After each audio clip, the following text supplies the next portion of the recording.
The United Nations General Assembly is basically 193 countries gathered together.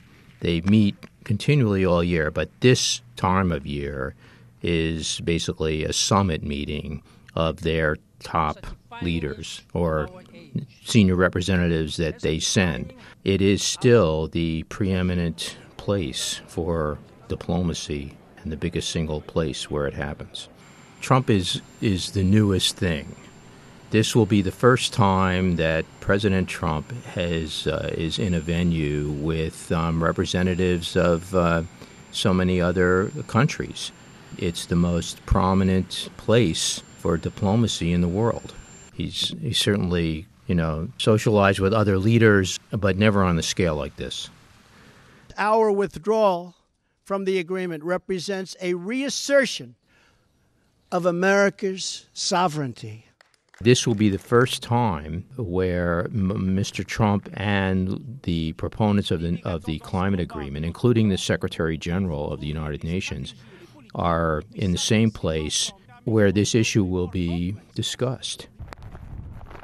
It also comes against the backdrop of these extreme weather events that we've seen in Texas and Florida and the Caribbean that some have linked to climate change, and that's created another emotional undercurrent to the debate. A ballistic missile launch failing just... The North Koreans are on a path to attain the capability to strike the United States with a ballistic missile that has a nuclear warhead on it. There is every expectation that they will continue to do that until they reach that point. It's a crisis. Of course, President Trump has threatened North Korea in ways that we hadn't seen other leaders do, and that's elevated tensions. It's probably the most serious thing from a conflict point of view that's confronting the United Nations this year at the General Assembly. We're absolutely reducing funding to the UN and to the various foreign aid programs, including those run by the UN and other agencies.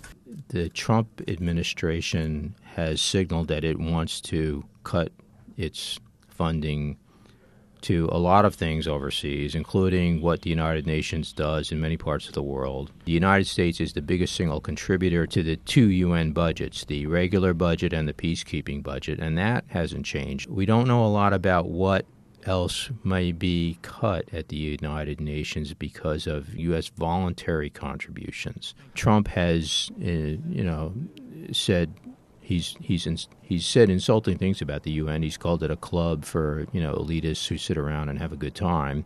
But at the same time, he's shown a lot of respect for the UN. Clearly, he wants to make a good impression at the UN.